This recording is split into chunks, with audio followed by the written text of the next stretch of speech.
Magandang araw po sa inyo mga idol at sa mga giliw kong tagapakinig. Nagkita-kita po tayong muli. Ako po ang inyong Tito Blair. Sa araw po na ito, pakinggan po natin ang kwento ni Cardo.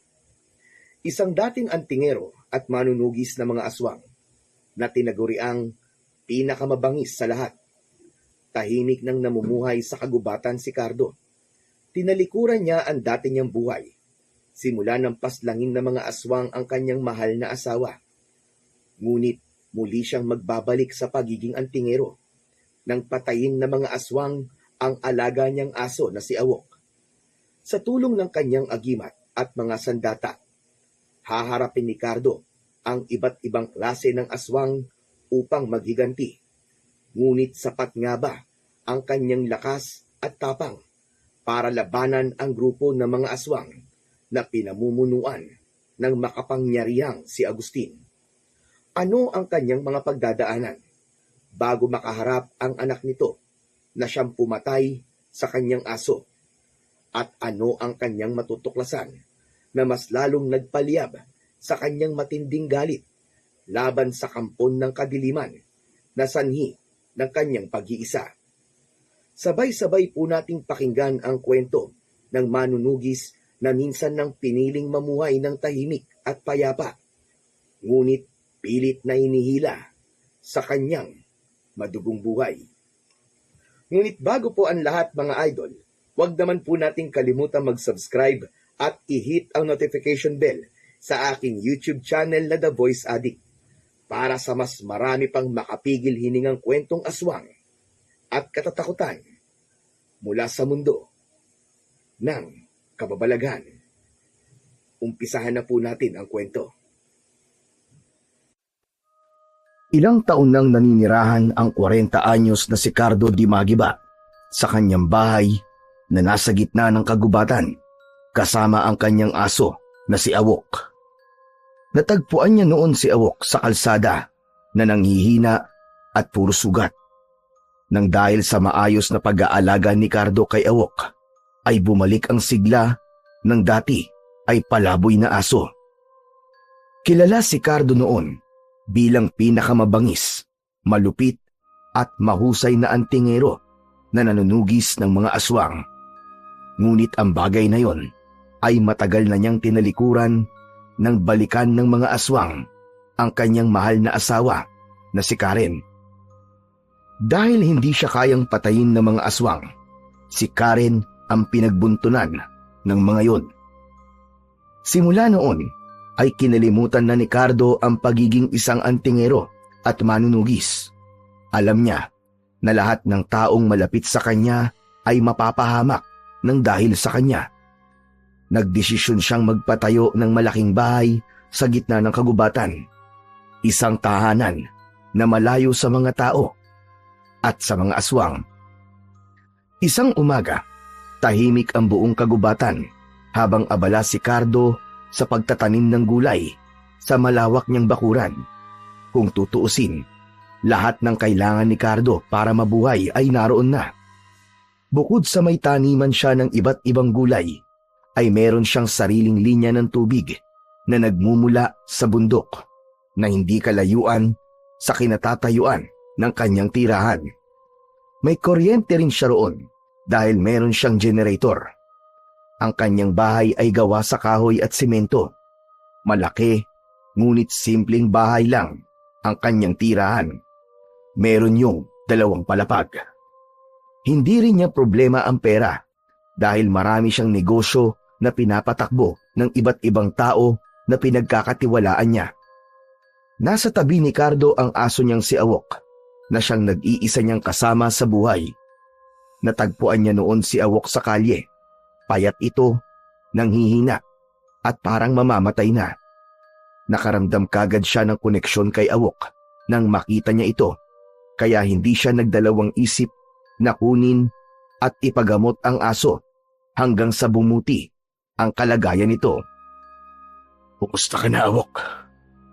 Nakatulog ka ba na maayos kagabi? 3 magkakasunod na tahol ang isinagot ni Awok kay Cardo na tila naiintindihan siya ng aso. Napangiti naman si Cardo at tumigil sandali sa kanyang ginagawa upang haplusin ang ulo ni Awok. Tumayo siya at pinunasan ang pawis sa noo gamit ang bisig. Nakangiti niyang pinagmasdan ang mga tanim niyang gulay. Meron dong kamatis, sitaw, ampalaya, mustasa, pechay, at kung ano-ano pa. Ang makita na maganda ang tubo ng mga tanim niya ay simpleng kasiyahan na para kay Cardo. Halika, Awok. Mag-aalmusal na tayo. Alam ko kaya ka nandito ay nagugutom ka na. Naglakad si Cardo papunta sa loob ng kanyang bahay habang nakasunod si Awok sa kanya. Malinis at maayos ang bahay ni Cardo. Yun kasi ang isa sa palaging sinasabi ng asawa niya nung ito ay nabubuhay pa, na dapat ay palaging malinis at maayos ang isang bahay. Sa dining area niya ay may isang malaking hapagkainan na gawa sa kahoy, ilang simpleng muebles at mga litrato ng yumaong asawa ni Cardo na nakasabit sa dingding. Habang nilalagyan ni Cardo ng dog food ang bowl ni Awok, ay kinausap niya itong muli. Alam mo ba, Awok? Minsan, iniisip ko kung bakit pinili kong dito manirahan. Pero kapag nakikita kita, parang tama naman ang desisyon ko. Ikaw na ang buhay ko ngayon. Dahil alam ko na tapat ka sa akin at mahal mo ko. Tumawol si Awok at sinimulan nitong kumain. Inihanda naman ni Cardo ang kanyang almusal at habang kumakain ay tumingin siya sa malaking bintanang salamin na tanaw ang likurang bahagi ng kanyang bahay. Tahimik at payapa ang paligid. Tila walang puwang ang gulo sa buhay niya sa gitna ng kagubatan na yon. At wala siyang ibang nais kundi maging panghabang buhay na ang kapayapaan na yon sa buhay niya, kasama ang alaga niyang si Awok. Sa kalagitnaan ng tahimik na gabi, habang malalim ang tulog ni Cardo sa kanyang kwarto, bigla siyang nakakita ng malabo at nakakakilabot na imahe sa kanyang panaginip. Para siyang naglalakbay pabalik sa nakaraan, sa araw na binago ng trahedya ang kanyang buhay. Naglakad si Cardo papunta sa pinto ng kanilang lumang bahay sa bayan. Madilim ang bahay sa kanyang pagpasok at agad siyang sinalubong ng amoy ng dugo. Biglang nilukob ng kaba ang buo niyang pagkatao. Nanginginig ang kamay na pinindot ni Cardo ang switch ng ilaw. Sa pagbaha ng liwanag ay doon nakita niya sa sahig ng sala ang katawan ng kanyang asawang si Karen. Wakwak ang tiyan nito, kalunos-lunos ang itsura.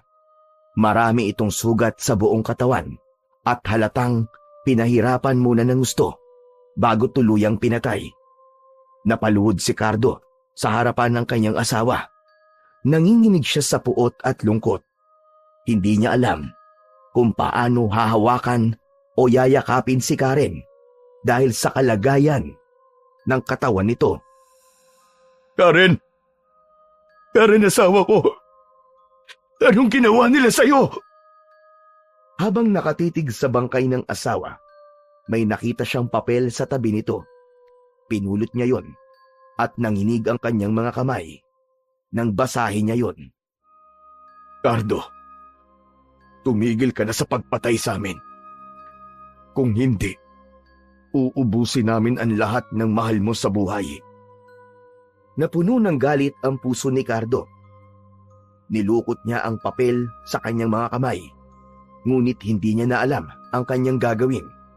Ang kanyang hiyaw ng paghihirap ay pumuno sa bahay, habang ang imahe ng asawa niyang si Karen ay nananatiling nakatanim sa kanyang isipan. Biglang nagising si Cardo mula sa bangungot na yon. Humihingal siya at pawisan, at malakas ang tibok ng kanyang puso. Agad namang lumapit si Awok sa kanya na tahol ng tahol na parang nararamdaman nito ang gulo sa kanyang kalooban. Hinaplos ni Cardo ang ulo ni Awok habang pilit na pinakakalma ang sarili. Ngunit hindi niya maalis sa isip niya ang nakita niya sa kanyang panaginip. Tumahimik na si Awok at nanatili sa tabi ni Cardo habang nakapatong ang ulo nito sa kanyang hita. Sa gabing yun, nanatiling gising si Cardo at hindi niya naiwasan na muling balikan ang mga dahilan kung bakit niya piniling itigil na ang buhay bilang antingero at isang manunugis. Kinaumagahan, nagising si Cardo nang maramdaman niya ang sikat ng araw na tumatama sa mukha niya mula sa malaking bintanang salamin ng kanyang kwarto.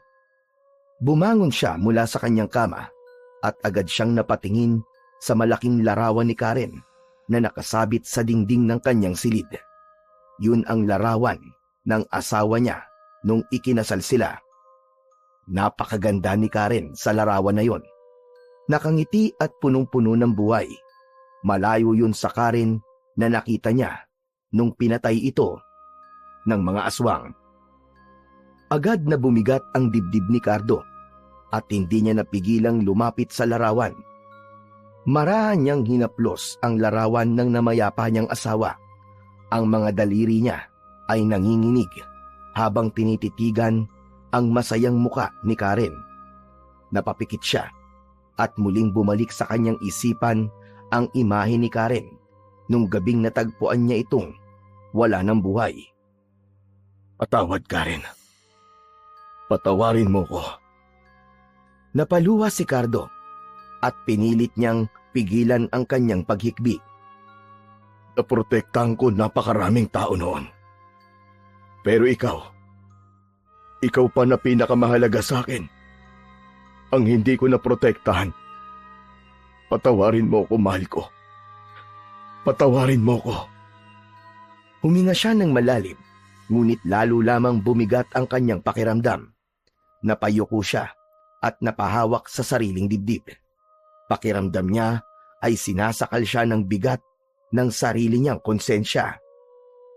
Kung alam ko lang na ikaw ang magiging kapalit ng lahat ng ginawa ko, hindi ko na sana pinili pang maging isang antingero at manunugis. Pangako, Karen, kahit anong mangyari, hindi na nila magagawa ito ulit sa akin. Hindi na nila madadagdagan ng mga nawala sa akin. Tumahol si Awok at napatingin si Cardo sa kanyang aso na parang nararamdaman nito ang lungkot niya. Bago siya lumabas ng silid, ay muli niyang tiningnan ang larawan ni Karen. Hindi kita kakalimutan, Karen. Mahal na mahal kita. Iniwan ni Cardo ang silid na yon na may pangakong hindi na muli niyang hahayaan na may mawala pa sa kanya nang dahil sa pagtugis niya sa mga aswang. Habang nag-aalmusal, ay napansin ni Cardo na madilim ang kalangitan. Alam niya na may paparating na malakas na ulan, kaya matapos kumain ay siniguro niya na magiging maayos ang mga pananim niya bago bumagsak ang ulan. Hindi nga siya nagkamali dahil pagsapit ng tanghali ay biglang bumuhos ang malakas na ulan. Walang tigil ang ulan na sinabayan pa ng kulog at kidlat. Hindi na umalis si Awok sa tabi ni Cardo dahil takot ito sa tunog ng kulog. Inabot na ng gabi ang malakas na pag-ulan na yon. Nang sandaling yon ay nasa sala si Cardo habang nakaupo sa malambot na sopa. May mainit na tsokolate sa mesa, sa tabi niya na umuusok pa. Hawak niya ang isang makapal na aklat tungkol sa mga sinaunang alamat at tahimik siyang nagbabasa habang naririnig ang patuloy na pagbagsak ng ulan sa bubong ng kanyang bahay. Napahinto si Cardo sa pagbabasa nang biglang may malakas na katok na umalingaw-ngaw mula sa labas ng pinto. Malakas na tumahol si Awok, pero nang sawayin niya ito, ay agad naman itong tumahimik. Ibinaba niya ang aklat at naglakad ito patungo sa pinto. Muli niyang narinig ang mga katok. Sino yan? Narinig niya ang boses ng isang lalaki mula sa labas. Magandang gabi po. Ako po si Isagani. Naliligaw kami ng mga kasama ko eh. Baka naman pwedeng makituloy kahit ngayong gabi lang. O kaya hanggang sa tumigil ang ulan. Pinagmasdan ni Cardo ang pinto at nag-isip kung dapat ba niyang pagbuksan ang mga taong estranghero sa kanya. Umanap na lang kayo ng ibang masisilungan. Wala na po kaming ibang mapupuntahan Napakadilim at napakalakas ng ulan. Parang awa niyo na po. Papasukin niyo na kami. Muling tumahimik si Cardo. Nilingon niya si Awok na nakatingin sa kanya. Tumahol ito ng isang beses na parang nagbabala. Nagtaka si Cardo dahil simula nang manirahan siya ron, kahit isang beses ay walang naligaw na tao roon. Kaya ang pangyayaring yun ay katakataka para sa kanya. Maawa na po kayo. Basang-basa na po kami. At baka hindi na namin kayanin ang lamig. Huwag po kayo mag-alala. Hindi po kami masasamang tao. Napabuntong hininga si Cardo. Hindi pa rin siya komportable sa ideya ng pagbubukas ng pinto ng kanyang bahay sa hindi niya kilala. Ngunit naisip niyang hindi niya kayang baliwalain ang sitwasyon ng mga tao sa labas, lalo na't patuloy ang malakas na ulan. Hanggang sa inalis na ni Cardo ang mga lock ng pinto at binuksan na niya yon. Bumungad sa kanya ang tatlong lalaki. Nasa unahan ang isang matangkad na lalaki na sa tansya niya ay nasa 30 anyos. Maputi ang balat nito at may manipis na balbas. Baka sa mukha nito ang pagod at pag-aalala. Wala naman siyang naramdaman na kakaiba sa tatlong lalaki. Sige na. Pumasok na kayo. Maraming salamat po. Napakabuti po ninyo. Nang pumasok na ang tatlo, ay isinarado kagad ni Cardo ang pinto. Tumayo ang tatlo sa gilid ng pinto habang nanginginig. Napansin niya ang malalaking bag sa likod ng mga ito, habang ang pinakamatangkad ay may dalang shotgun.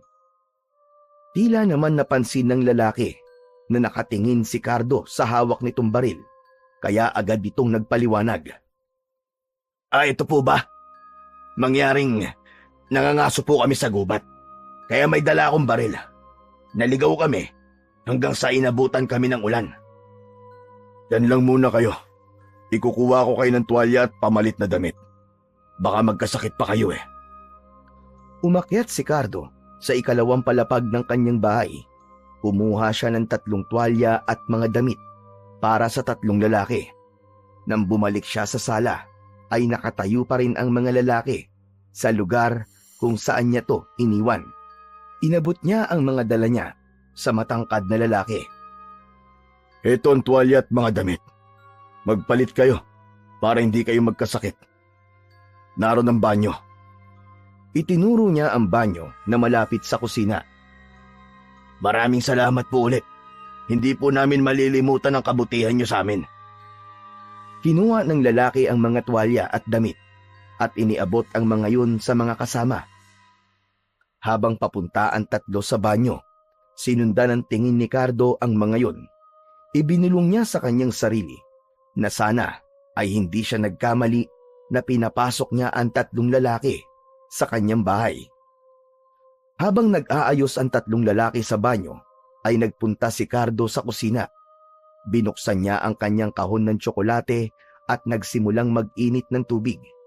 Kumuha rin siya ng mga tinapay mula sa istante at inilagay ang mga yon sa isang plato. Inihain niya yon sa lamesa. Nang matapos ang 3 lalaki sa pag-aayos ng sarili, ay lumabas ang mga ito mula sa banyo. Kumain muna kayo. Ipinaghanda ko kayo ng mainit na tsokolate at tinapay. Maraming salamat po sa pag-aabala nyo. Tamang-tama po yan kasi kanina pa po talaga kami nagugutom Agad na dumulog ang 3 lalaki sa hapagkainan at nagsimulang kumain. Ako nga ho pala si Isagani at itong 2 kasama ko ay sina Waldo at Victor. Kayo po, ano pong pangalan nyo? Cardo. Cardo Dimagi ba ang pangalan ko? Kayo, anong ginagawa nyo sa gubat na to? Sa tagal ko nakatira sa lugar na ito, ay ngayon lang ako nakakita ng ibang taong nagawi rito. Ah, iyon po ba? Nakatuwaan lang po kasi naming mga aso dito. Pero naligaw kami. Akala namin, madali lang hanapin ang daan pabalik. Pero inabot na nga kami ng ulan hanggang sa gumabi na. Mabuti na nga lang at nakita namin ang bahay nyo. Nung una, inakala pa naming haunted house to eh. Tumango na lamang si Cardo sa sinabi ni Isagani. Matiim ang tingin niya rito habang pinakikiramdaman niya kung tama ba ang desisyon niyang pinagkatiwalaan niya ito at ang dalawa nitong kasama. Pero alam nyo, sa totoo lang, Kuya Cardo, nagtataka talaga ako eh kung bakit sa ganitong lugar nyo piniling manirahan. Ang layo po nito sa bayan, tapos mag-isa lang po kayo rito. Hindi ako mag-isa. Kasama ko ang aso ko. Pero iba pa rin po kapag may kasama kayong tao, hindi ba? Hindi po ba kayo natatakot na mag-isa lang kayo rito? Pinili ni Cardo na wag nang sagutin ang tanong na yon ni Isagani. Wala siyang plano na makipag-usap dito ng mga personal na bagay dahil para sa kanya ay isa pa rin itong estranghero. Ihahanda ko na ang kwartong gagamitin nyo para pagkatapos nyo kumain ay maaari na kayo makapagpahinga. Naglakad si Cardo patungo sa isang kwarto sa ibaba ng bahay. Binuksan niya ang pinto at sinigurong maayos ang kama roon. Matapos kumain ng mga hindi inaasahang bisita ni Cardo, ay hinugasan na niya ang mga pinagkainan ng mga ito, habang sina Isagani ay nasa sala. Nang matapos na siya, ay tinuyo niya ang kanyang mga kamay sa basahan at pinuntahan ang tatlo. Kung gusto nyo na magpahinga, pwede nyo nang gamitin yung kwartong yon. Maayos na yon. Maraming salamat po, Kuya Cardo. Pasensya na rin ho kung nakaabala kami. Kapag huminto na po ang ulan, aalis na rin kami kagad. Walang problema. Pero mukhang bukas pa ng umaga hihinto ang ulan na yan. Tumayo si Isagani at tiningnan nito si Awok na nakahiga malapit sa may pintuan. Ayos ah. Ang cute naman ng aso mo. Anong pangalan niya, Kuya Cardo? Awok. Awok ang pangalan niya. Yumuko si Isagani at takmang hahawakan ito sa ulo si Awok, pero biglang umangil ang aso. Tumahol ito ng malakas at takmang kakagatin ang kamay ni Isagani. Agad namang umatras ang lalaki at natawa ng mahina. Uy! Mukhang ayaw niya sa akin ah. Hindi sanay si Awok na makakita ng ibang tao, kaya't ganyan siya. Pero mabait naman yan. Awok? Hindi ba awok din ang tawag sa isang uri ng aswang? Yung parang itim na baboy? May alam ka ba sa mga aswang, Kuya Cardo? Napatingin si Cardo kay Isagani. Umiling si Cardo at iniwasang sagutin ang tanong ni Isagani. Tumalikod si Cardo at naglakad papunta sa kanyang silid sa itaas habang si Awok naman ay mabilis na sumunod sa kanya. Pagpasok niya sa kanyang kwarto, isinara niya ang pinto. Agad namang pumesto ng higa si Awok sa tapat ng pinto na parabang nagbabantay ito. Sa gitna ng mahimbing na tulog ni Cardo ay bigla siyang nagising sa tunog ng kalampagan mula sa ibaba. Agad siyang bumangon mula sa kama at napansin niyang wala si Awok sa paanan ng kanyang higaan kung saan palaging natutulog ang aso niya. Awok? Awok? Nagtaka si Cardo dahil hindi karaniwang hindi kagad lumalapit ang aso niya kapag tinatawag niya ito. May kung anong bigat na nararamdaman si Cardo sa dibdib niya na parabang may mali ng mga oras na yon. Tumayo siya at binuksan ng ilaw sa kwarto. Nanatiling tahimik ang paligid maliban sa kalampagan sa ibaba. Lalong bumilis ang tibok ng puso niya. Muling tinawag ni Cardo ang kanyang aso, ngunit hindi pa rin yun lumapit sa kanya. Kinuha niya ang isang itak na nakasabit sa dingding. Hinawakan niya yon ng mahigpit bago binuksan ang pinto ng kanyang kwarto. Naglakad siya at marahang bumaba sa hagdan. Pagdating niya sa dulo ng hagdan, Agad niyang napansin ang kaguluhan sa sala. Nagkalat ang mga gamit sa sahig. Ang mesa ay nakataob at ang mga pinggan at tasa ay nagkabasag-basag. Nanlaki ang mga mata niya nang makita ang 3 aswang na lumabas mula sa kusina. Huminto ang mga yon at tinignan siya habang may nakakalokong ngiti sa labi. Nagkamali ka ng pinatuloy sa bahay mo, Cardo. Ganito ang nangyayari kapag masyado kang mabait. Ang totoo, ginagawa talaga namin to. Nagkukunwari kaming nangangailangan ng tulong at kapag pinatuloy kami sa bahay, ay pinapatay namin ang lahat ng nakatira roon. Mga hayop kayo! Sinasabi ko na nga ba? Kaya masama ang kutob ko sa inyong 3 eh. Mga aswang kayo! Nasaan ang aso ko? Hayaan mo. Malalaman mo rin kung nasaan ang aso mo. Hindi kumibo si Cardo. Mas lalong humigpit ang pagkakahawak niya sa itak. Sa loob ng mahabang panahon, iniwasan niyang muling makipaglaban sa mga aswang. Pero nang sandaling yon, alam niya na hindi na siya makakaiwas at kailangan niyang ipagtanggol ang sarili. At si Awok. Humakbang si Isagani palapit sa kanya. Ano, Cardo? Handa ka na bang mamatay? Ikaw ang dapat magtatanong yan sa sarili mo. Nagkamali kayo ng bahay na pinasok. Tumayo ng tuwid si Cardo at hinanda ang sarili sa pakikipaglaban sa 3 aswang. Nagsimula ng lumapit sina Isagani at ang 2 pang aswang sa kanya. Ang 2 aswang ay lumayo kay Isagani. Huminga ng malalim si Cardo. Wala siyang takot na nararamdaman dahil ilang beses na siyang nakipaglaban sa mga aswang noon. Ang hindi nga lang niya alam ay kung taglay pa rin ba niya ang lakas at bilis niya bilang pinakakinatatakutang ang tingero noon dahil matagal na ang huling beses na nakipaglaban siya sa mga kagaya ni Isagani. Biglang umatake ang isa sa mga aswang kay Cardo. Nang akmang kakalmutin siya nito, ay agad siyang yumuko sa baytarak ng itak sa tagiliran ng aswang. Marahas niyang hinugot ang itak at tumilamsik ang dugo ng aswang sa kanyang muka. Agad na sumunod ang isa pang aswang at sinubukang sakmalin si Cardo. Malakas niyang sinipa sa dibdibang aswang at nang mawalan ito ng balanse ay bumelo siya at saka inatake ang aswang. Sinaksak niya ito ng paulit-ulit sa dibdib hanggang sa tuluyan na yung nawalan ng buhay. Magaling ka palang makipaglaban, Cardo. Pero tingnan natin kung uubra ka sa akin. Si Isagani na ang sumugod kay Cardo. Mas mabilis ito kaysa sa 2 kasama nito. Tumalon ito sa ere habang ang mga kuko ay nakaumang kay Cardo. Imbis na umiwas, ay hindi umalis si Cardo sa kanyang kinatatayuan. Sinalubong niya ng itak si Isagani at tumama ang talim ng itak sa kamay nito na nag-iwan ng malalim na sugat. Napaatras si Isagani at galit na umangil. Hindi na kayo makakalabas ng bahay na ito ng buhay. Lalo ka ng hayop ka. Masyado kang mayabang. Sa tingin mo ba, ay uubra ka sa isang kagaya ko na dating antingero at manunugis? Wala akong pakialam kung manunugis ka.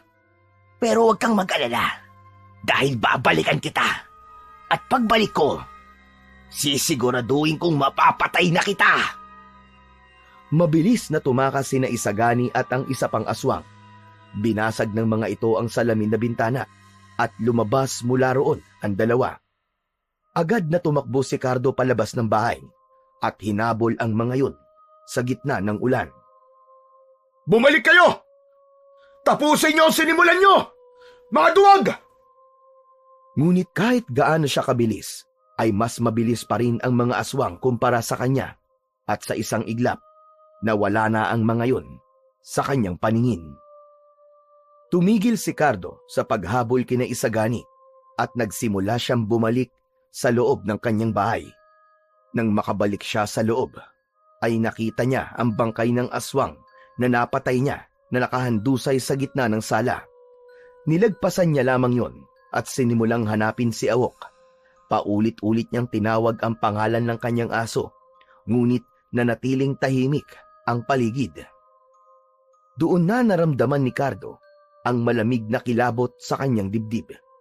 Bumigat ang kanyang hakbang nang suyuri niya ang kanyang bahay. Bawat sulok ay tinitignan niya sa pag-asang makikita niya roon ang kanyang alagang si Awok. Maya-maya pa, napansin niyang nakabukas ang pinto sa likod ng bahay. Lumabas siya at doon ay natagpuan niya si Awok. Tumigil ang mundo ni Cardo nang makita na wala ng buhay ang kanyang aso. Nakahandusa yun sa putikan at may malalim na sugat sa leeg nito.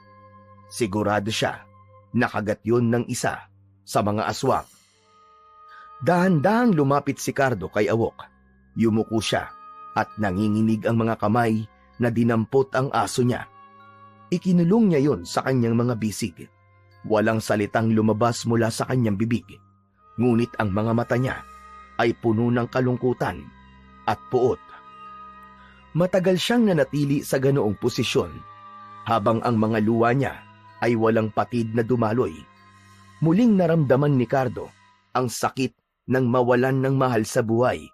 Kung sa iba, isang aso lamang si Awok, ngunit para sa kanya ay isang pamilya ang kanyang aso. Ito ang naging kasama niya sa matagal na panahon. Hinaplos ni Cardo ang ulo ni Awok. Tumingin siya sa itaas at isang malakas na sigaw ang kumawala sa kanyang lalamunan.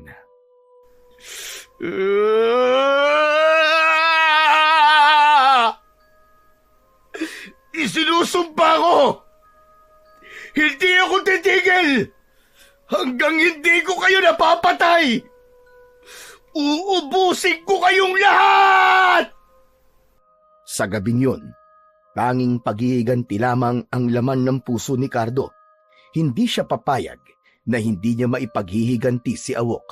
Hahanapin niya si Isagani at ipaparamdam niya rito ang sakit na pinaramdam nito sa kanya sa pagpatay nito sa kanyang pinakamamahal na aso. Maya-maya pa ay sinimulan ni Cardo ang paghuhukay sa likod ng kanyang bahay. Bahagya nang humina ang ulan ng mga oras na yon. Matapos maghukay, ay ibinalot niya sa puting kumot ang walang buhay na si Awok. Maingat niyang inilagay ang aso sa hukay at binuksan niya ang kumot upang makita sa huling pagkakataon si Awok. Nalungkot siya dahil hindi niya na maririnig ang masiglang tahol ng kanyang aso tuwing umaga. Wala nang sasalubong sa kanya kapag umuwi siya sa bahay mula sa kung saan. Salamat, Awok. Hinding-hindi kita makakalimutan. Patawarin mo ko kung hindi kita naprotektahan. Pero nangangako ko sa'yo na magbabayad ang gumawa nito sa'yo. Kinuha ni Cardo ang pala at tinabunan ng lupa ang katawan ni Awok. Matapos yon, umupo siya sa gilid ng libingan ni Awok at hinaplos ang basang lupa. Pangako, hindi ako titigil. Magbabayad sila, Awok. Magbabayad sila. Pumasok na si Cardo sa kanyang bahay. Sa sala ay naroon pa rin ang bangkay ng pinatay niyang aswang. Hinila niya yon papunta sa likod ng bahay. Saglit siyang bumalik sa loob ng kanyang bahay at kinuha ang isang galon ng kerosin at posporo. Ibinuhos niya ang laman ng galon sa bangkay ng aswang at sinindihan yun gamit ang posporo. Mabilis na nilamon ng apoy ang katawan ng aswang. Tahimik na pinagmasdan lamang ni Cardo ang naglalagablab na apoy. Ngunit alam niya na ang galit sa puso niya ay mas mainit pa sa apoy na yon.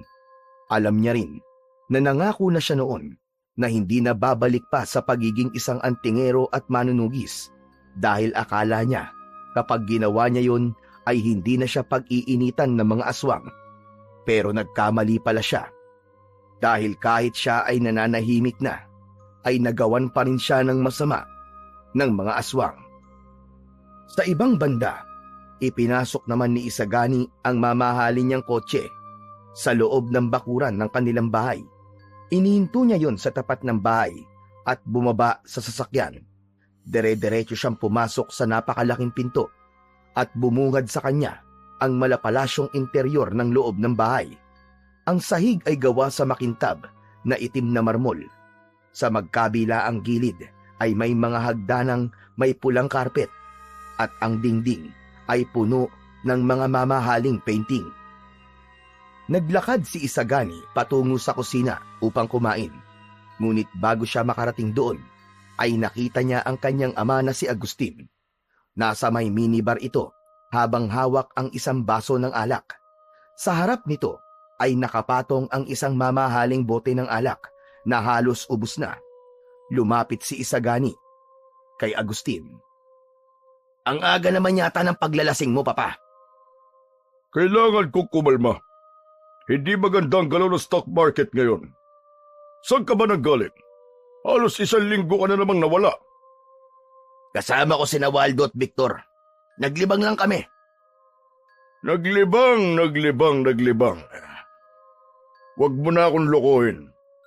Alam kong namasok na naman kayo ng bahay ng may bahay at pinatay niyo na naman ang mga taong nakatira doon.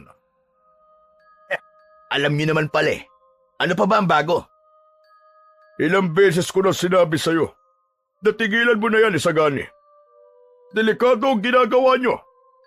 Alam mong matagal na tayong huminto sa pambibiktima ng mga tao dahil baka malaman nila na mga aswang tayo. Kung mangyari man yon, marami naman kayong mga alagad na aswang, hindi ba? Kayang-kaya nila tayong protektahan, Papa. Saka, anong magagawa ko? Yun lamang ang paraan ko para maglibang. Oo nga pala, Papa. Si Waldo. Wala na siya. Napahinto si Agustin sa pag-inom. Dahan-dahan itong ibinaba ang baso at tumingin ng diretso kay Isagani. Anong ibig mo sabihin? Nagtaas ng balikat si Isagani. Parang wala lang. Inatay si Waldo ng lalaki sa huling bahay na pinasok namin. Yan! Yan na nga ba ang sinasabi ko?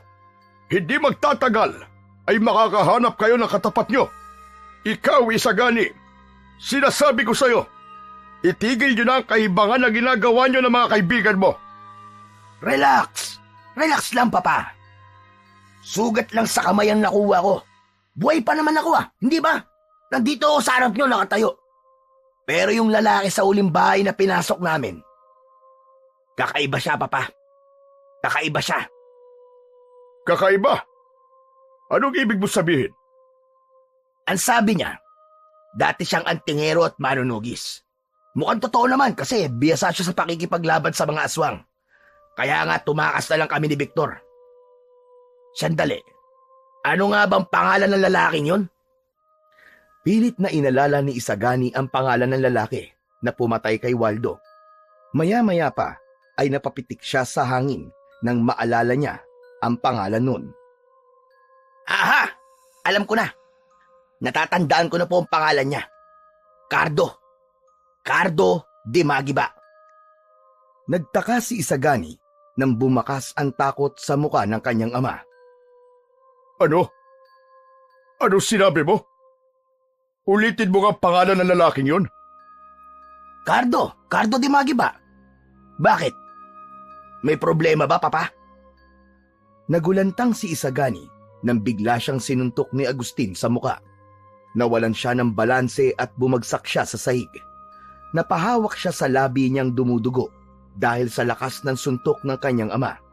Tahimik na nakatingin si Agustin sa kanya habang nanginginig ang mga kamay nito. Naghalo ang takot at galit sa muka ni Agustin. Tumayo si Isagani mula sa sahig.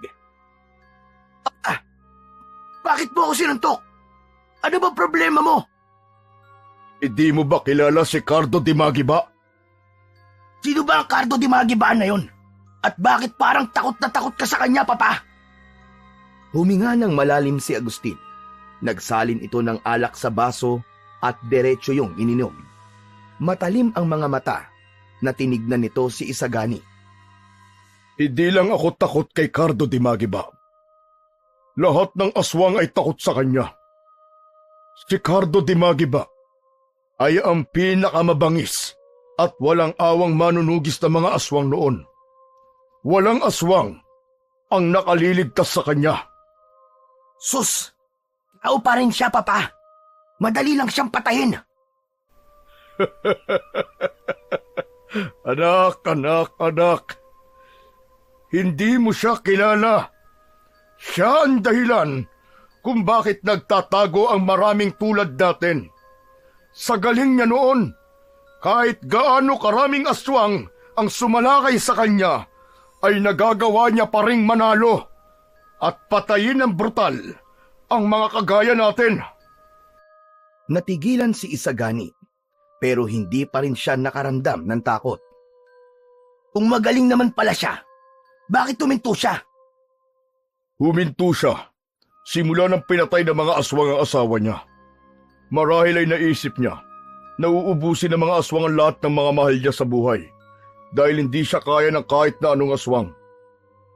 Isagani, anak, sabihin mo sa akin, anong ginawa mo kay Cardo? Napatay mo ba siya? Hindi ko siya pinatay, Papa. Nang masugatan niya ako sa kamay ng itak niya, ay tumakas na kami kagad ni Victor. Yung aso lang niya ang pinatay namin. Mukhang mahal na mahal nga niya ang aso niyang yun eh. Biglang nanigas ang panga ni Agustin. Ang kanyang titig ay naging mas matalim at puno ng pagkabahala. Dapat tinapos mo na lamang si Cardo. Sigurado kung babalikan ka niya, anak. Hindi titigil si Cardo hanggat hindi siya nakakaganti sa'yo. Hayaan mo siya. Wala siyang laban sa atin. Marami tayong alagad na mga aswang, Papa. Anong magagawa ng isang tao laban sa isang grupo ng mga aswang? Isang tao? Isang tao na kayang ubusin ang buong grupo ng tulad natin, anak. Kahit gaano pa karami ang tauhan natin, kahit gaano pa tayo kalakas, kaya niya tayong patayin. Pinatunayan niya na yun noon ng napakaraming beses. Hindi mo alam kung anong klaseng gulon dinala mo sa bahay na ito. Ikaw, Isagani, kahit kailan, sakit ka talaga sa ulo. Hindi nakasagot si Isagani. Napansin niya ang bahagyang panginginig ng boses ng kanyang ama. Yun ang kauna-unahang beses na nakita niyang natakot si Agustin, na lider ng pinakamalakas na grupo ng mga aswang. Kailangan kong kausapin si Cardo. Ako na mismo ang hihingi ng tawad sa kanya. At ipagdasal mo na patawarin ka niya, Isagani. Dahil kung hindi, baka mawalan ako ng isang anak. Natahimik si Isagani. Hindi man niya aminin ay may bahagyang kaba na siyang naramdaman. Kinaumagahan, nagtungo si Cardo sa isang silid sa kanyang bahay na matagal niya nang hindi pinupuntahan. Isang malalim na paghinga ang pinakawalan niya bago niya binuksan ang pinto. Pagpasok niya sa loob ay bumuhos ang napakaraming alaala sa utak niya nang makita ang mga gamit na naroon. Sa dingding ay nakasabit ang iba't ibang uri ng sandata, mga itak, buntot ng pagi, sibat, pana, at patalim na ginagamit niya noon bilang isang manunugis ng mga aswang. Sa gitna ng silid ay may isang lamesa na puno ng iba't ibang agimat. Hinawakan ni Cardo ang isa sa mga itak. Agad niyang naramdaman ang pamilyar na pakiramdam nun sa kanyang kamay. Hindi niya inakalang muli niyang gagamitin ang mga bagay na yon pagkatapos ng mahabang panahon. Para sa kanya, ang mga araw ng digmaan laban sa mga aswang ay isang bahagi ng kanyang nakaraan na matagal niya nang nilibing. Ngunit ng sandaling yon, muli niyang bubuhayin ang bahaging yon ng kanyang pagkatao upang ipaghiganti ang alaga niyang si Awok.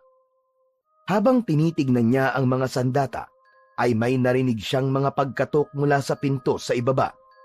Agad niyang ibinaba ang hawak na itak at bumaba sa sala. Pagbukas niya ng pinto, ay natigilan siya nang makita ang isang lalaki na matagal niya nang hindi nakikita. Walang iba kung hindi si Agustin, ang lider ng isang kilalang grupo ng mga aswang. Cardo Di Magiba, kumusta ka na?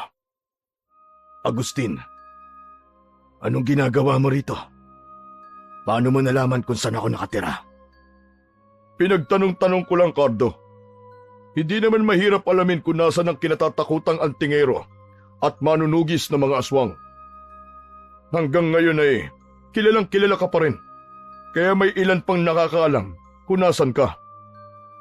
Hindi nagsalita si Cardo. Nanatili siyang nakatitig kay Agustin. Isa si Agustin at ang grupo nito sa mga nakalaban niya noon.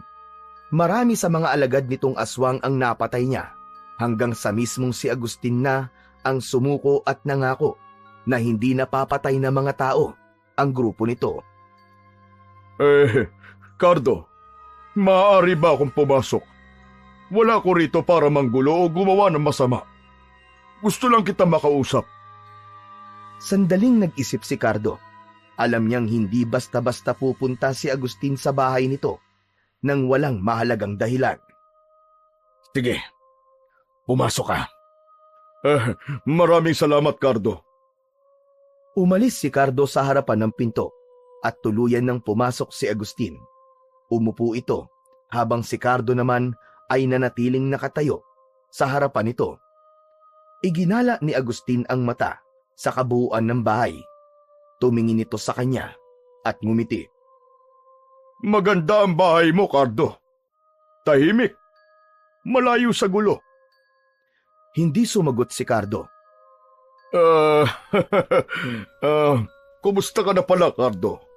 Napakatagal na nung huling beses tayo nagkita. Huwag ka na magpaligoy-ligoy, Agustin. Sabihin mo nang sadya mo rito. Cardo, may mahalagang bagay ako na dapat sabihin sa'yo. Nakarating sa akin na may mga aswang na pumasok dito sa bahay mo at pinatay nila ang aso mo.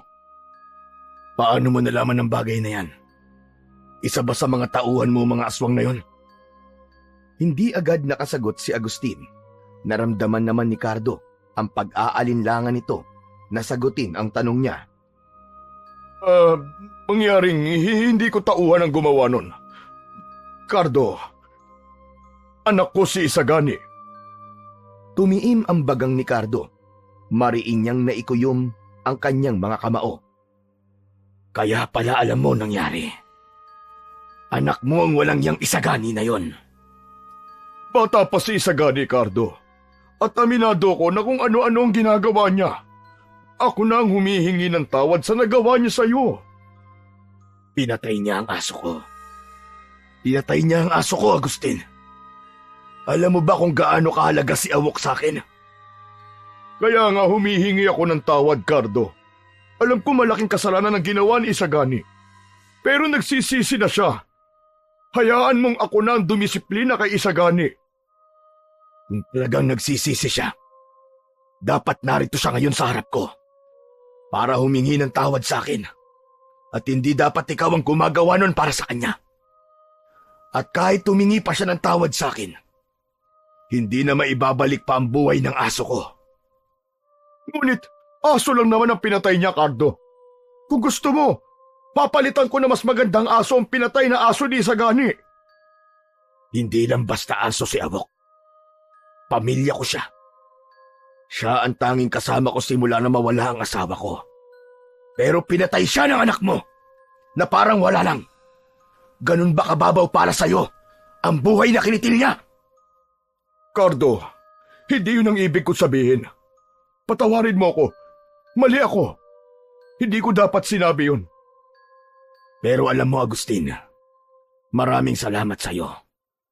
Dahil sa'yo, alam ko na kung nasan si Isagani. Hindi na ako mahihirapan na tugisin siya. Cardo, wag! Wag naman! Alam ko nasa isip mo. Nakikiusap ako sa'yo, ayusin na lang natin ito. Kaya nga ako na parito para makiusap sa'yo eh. Patawarin mo na lang ang anak ko. Kakausapin ko siya at sa susunod ay kasama ko na siya rito para personal na humingi ng tawad sa'yo. Huwag mo na siyang papuntahin dito para humingi ng tawad. Dahil hindi ko siya kayang patawarin. Sabihin mo sa anak mo, magtago na siya at galingan niya sa pagtatago. Ano ba talaga ang balak mo kay Isagani, Cardo? Buhay ang kinuha niya, Agustin. Kaya buhay din ang dapat niyang ibayad. Hindi ako titigil hanggat hindi ko napapatay si Isagani. Parang tinamaan ng kidlat si Agustin sa kanyang narinig. Halatang hindi nito inasahan ang sagot ni Cardo. Tumayo ito at naglakad papalapit kay Cardo. Nagpakumbaba na ako sa iyo, Cardo. Humingi ako ng tawad para sa ginawa ng aking anak. Pero napakatigas mo. Hindi mo ba kayang magpatawad? Wala nang silbi ang paghingi niyo ng tawad. Hindi maibabalik ng tawad ang buhay ni Awok. Hindi maaalis ng tawad ang sakit ng pagkawala ng aso ko. Kaya kung ako sa iyo, Agustin, gawin mo ang lahat ng kaya mong gawin para protektahan ang anak mo. Maganda ka, Agustin, dahil malapit na ang kamatayan niya. Nanlaki ang mga mata ni Agustin. Dinuro nito si Cardo gamit ang nanginginig na kamay. Subukan mo lang, Cardo.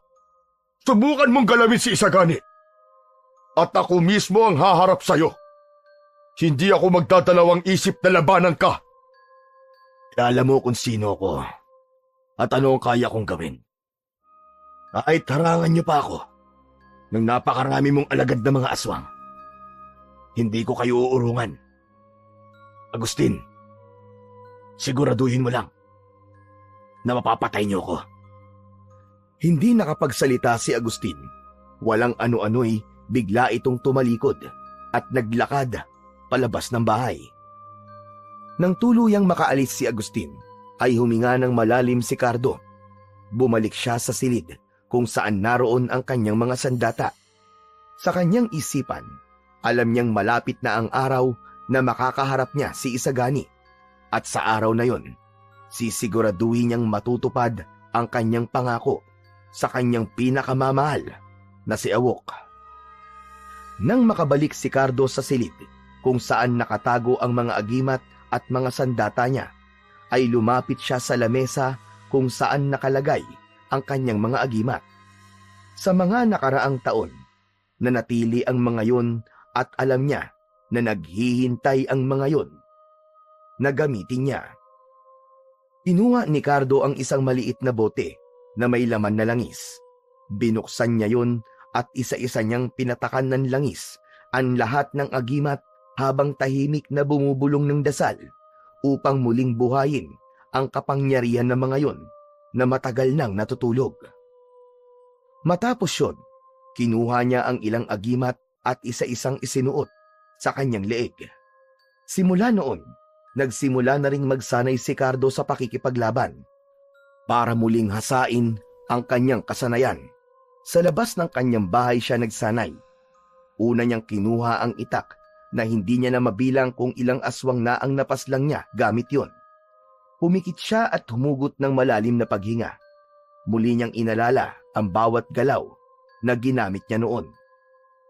Nang ibukas niya ang kanyang mga mata, ay sinimulan niya ng gamitin ang itak.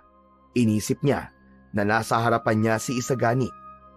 Mas lalong tumindi ang kagustuhan niya na magtagumpay sa pagpatay kay Isagani dahil alam niya na hindi siya matatahimik hanggat hindi niya yon nagagawa. Isang gabi, habang mahimbing na natutulog, ay biglang nagising si Cardo. Agad siyang naalerto dahil may kakaiba siyang nararamdaman. Tinignan niya ang maliit na bote ng langis na nasa ibabaw ng mesa sa tabi niya. Kumukulo ang langis na nasa loob ng bote. Isa yung indikasyon na may aswang sa paligid. Agad siyang tumayo mula sa kama. Yuyuko na sana siya upang kunin ang itak na nasa ilalim ng kama. Pero bago pa niya yon makuha, ay nagulat siya nang biglang nasira ang bintana sa kanyang kwarto. Kasunod nun, ay sabay-sabay na pumasok mula roon ang 4 na aswang. Naramdaman ni Cardo ang lakas na taglay ng mga aswang. Nanlilisik ang mga mata ng mga yon habang naglalaway at gutom na waring gusto na siyang lantakan. Kahit walang hawak na sandata si Cardo, ay hindi siya nagpakita ng takot sa mga ito. Ang kanyang mga mata ay mabilis na tumingin sa paligid upang maghanap ng kahit na anong bagay na maaaring gamitin upang depensahan ang kanyang sarili. Sa sahig, nakita niya ang isang bote ng alak. Mabilis niya yung dinampot at inihampas niya sa gilid ng lamesa ang puwitan ng bote. Nagkaroon ng matutulis na parte ang bote sa dulo at yun ang naisip niyang gamitin bilang kanyang sandata. Ang unang aswang ay sumugod sa kanya. Sinalubong ni Ricardo at mariin niyang isinaksak ang bote sa dibdib nito ng paulit-ulit. Ginamit niya ang bote upang laslasin ang leeg ng aswang. Bumagsak ito sa sahig at nangingisay hanggang sa unti-unting nawalan ng buhay. Hindi pa man nakakahinga si Cardo ay dumating ang ikalawang aswang mula sa kanan. Tumalon ito mula sa kama at handang sunggaban siya. Yumuko si Cardo at itinarak ang bote sa binti ng aswang. Nang bumagsak ang aswang sa sahig ay agad siyang pumaibabaw dito at sinaksak niya ang bote sa mata nito. Tinapos niya agad ito nang ibaon niya ang matutulis na parte ng bote sa leeg ng aswang. Ang ikatlong aswang ay umatake mula sa likod niya at inikot nito ang braso nito sa kanyang leeg. Paulit-ulit na sinaksak ni Cardo ng bote ang braso ng aswang hanggang sa makawala siya. Hinawakan niya ang ulo nito at paulit-ulit niya yung hinampas sa sahig hanggang sa mabasag ang bungo nito. Hinarap ni Cardo ang natitirang aswang, ngunit nakita niya ang pag-aalinlangan nito na umatake. Alam kong pinadala kayo rito ni Agustin. Sabihin mo sa kanya, malapit na ang kamatayan ng anak niya. Sabihin mo kay Isagani na hintayin niya ang aming paghaharap. Lumayas ka na at sabihin mo yan sa amo mo bago pa magbago ang isip ko. Alis na! Agad na tumakbo ang aswang at tumalon sa bintana. Nang sandaling yun, alam ni Cardo na tuluyan nang nagsimula ang isang digmaan. Hindi na lang si Isagani ang kailangan niyang harapin, kundi maging si Agustin at ang buong grupo nito ng mga aswang. Sa loob ng malawak na bulwagan ng mansyon, nakaupo si Agustin sa isang mamahaling silya habang ang isa sa 4 na tauhan na inutusan niya para patayin si Cardo ay nasa kanyang harapan. Ang 4 na aswang na yon ay ilan lamang sa malalakas na tauhan niya, kaya ang mga yon ang una niyang pinadala sa bahay ni Cardo. Ayon sa nag-iisang nabuhay na tauhan ni Agustin, ay hinayaan ito ni Cardo na mabuhay upang ipadala ang isang mensahe sa kanya. Sinabi sa kanya ng tauhan niya na pinapasabi ni Cardo na malapit nang mamatay si Isagani. Tumayo si Agustin mula sa kanyang upuan habang ang mga mata niya ay nagbabaga sa galit. Bigla niyang itinulak ang mesa sa harap niya at tumaob yun kasama ang baso at papeles na nasa ibabaw nun. Lumayas ka na! Umalis ka sa harapan ko! Wala kang silbi! Nagmamadaling lumabas ang tauhan ni Agustin. Kasunod nun ay pumasok si Isagani. Ang init naman yata ng ulo mo, Papa. Ano ba nangyari? Hindi sumagot si Agustin. Sa halip, mabilis siyang humakbang palapit kay Isagani at walang babalang sinakal ito gamit ang kanyang malalaking kamay. Nanlaki naman ang mga mata ni Isagani sa pagkabigla. Kasalanan mo lahat ng ito, Isagani! Kasalanan mo! Bakit? Bakit? Ano bang ginawa ko? Nagtatanong ka pa talaga? Pinatay mo ang aso ni Cardo. Alam mo bang kung anong klaseng halimaw ang ginising mo? Hindi mo naiintindihan. Nagdeklara na siya ng digmaan ni Isagani. At lahat tayo ay magbabayad sa kasalanang ginawa mo kay Cardo. Binitiwan ni Agustin si Isagani na halos matumba sa sahig habang habol ang paghinga. Naiintindihan ko kung bakit kayo natatakot kay Cardo, Papa. Pero tao lang siya. Imposibleng wala siyang kahinaan. Tama ka. Tao lang si Cardo. Tao lang na nakapatay ng 3 aswang sa loob ng isang gabi. Huwag mo siyang minamaliit, Isagani. Hindi natin siya kayang harapin ng tayo lang. Kailangan natin ng tulong. Tawagin mo ang iba pang grupo ng mga aswang. Sabihin mo sa kanila ang sitwasyon natin ngayon. Kailangan natin ng tulong nila. At sabihin mo na magbabayad tayo ng malaking halaga Sa sino mang makakapatay kay Cardo. Agad na kinuha ni Isagani ang telepono nito mula sa bulsa ng suot nitong pantalon at saka ito lumabas. Nang maiwan mag-isa si Agustin, ay matiim siyang tumingin sa kawalan. Alam niya na sa pagkakataon na yun ay kumikilos na si Cardo at hindi niya na yun kayang pigilan pa. Isang umaga, sa loob ng kwarto ay nakatayo si Cardo sa harapan ng malaking litrato ng kanyang yumaong asawa na nakasabit sa dingding. Tahimik niyang pinagmasdan ang larawan at para bang muling bumalik ang alaala ng masasayang araw nila noong magkasama pa sila. Ang bawat detalye ng mukha nito sa litrato ay nagbigay sa kanya ng kakaibang lakas, ngunit kasabay din ito ang hapdi ng pagkawala nito. Karen, asawa ko. Pasensya ka na. Alam ko na nangako ko sa'yo na hinding-hindi na ako babalik pa sa pagiging antingero para pumatay ng mga aswang. Pero hindi ko kayang manahimik na lang. Ginulo nila ang katahimikan ko at muli na naman nilang kinuha ang isang buhay na mahalaga sa akin. Sana'y gabayan mo ko, mahal ko, sa laban kong ito. Nanatili siyang nakatayo roon ng ilang sandali. Makalipas ang ilang saglit, ay huminga siya ng malalim at tumalikod. Nagtungo siya sa likod ng bahay kung saan nakalibing si Awok. Sa ilalim ng puno, naroon ang libingan ng kanyang tapat na alaga. Sa kahoy na krus na nakatayo sa ibabaw ng lupa, nakaukit ang pangalang Awok na isang simpleng tanda ng pagmamahal niya sa kanyang aso. Awok, pasensya ka na kung hindi kita nailigtas. Pero hindi ko hahayaang mamatay ka ng walang katarungan. Ipinapangako ko sa iyo, Awok. Babawi ako. Ang dugo nila ang magiging kabayaran sa ginawa nila sa iyo. Matapos yun, ay pumasok muli si Cardo sa loob ng bahay at nagtungo sa kanyang taguan ng mga agimat at armas. Isinuot niya ang mga anting-anting na bawat isa ay may makapangyarihang proteksyon laban sa mga aswang. Kinuha niya ang buntot ng pagi.